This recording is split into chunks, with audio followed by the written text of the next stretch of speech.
চব্বিশে গণঅভ্যুত্থানের পর গঠিত বর্তমান সংসদ মানুষের প্রত্যাশার প্রতীক বলে মন্তব্য করেছেন জাতীয় সংসদের deputy speaker barrister Kaiser Kamal. দুপুরে ফরিদপুরে ভাঙ্গায় এক মত বিনিময় সভায় একথা বলেন বিগত 4টি সংসদ প্রকৃত অর্থে জনগণের প্রতিনিধিত্ব করেনি, তবে বর্তমান সংসদের সরকারি ও বিরোধী দল স্বাধীনভাবে কাজ করছে। প্রধানমন্ত্রী তারেক রহমানের নেতৃত্বে গণতন্ত্রকে প্রাতিষ্ঠানিক রূপ দিতে সবাই ঐক্যবদ্ধ। এ সময় ফরিদপুর 4 আসনের সংসদ সদস্য শহীদুল ইসলাম বাবুল সহ স্থানীয় প্রশাসন ও বিএনপির নেতাকর্মীরা উপস্থিত ছিলেন।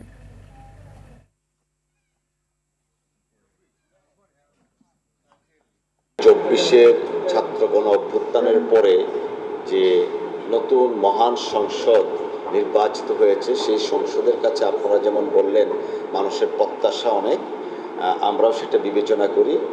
এই জাতীয় সংসদ বাংলাদেশের আশা আকাঙ্ক্ষার প্রতীক।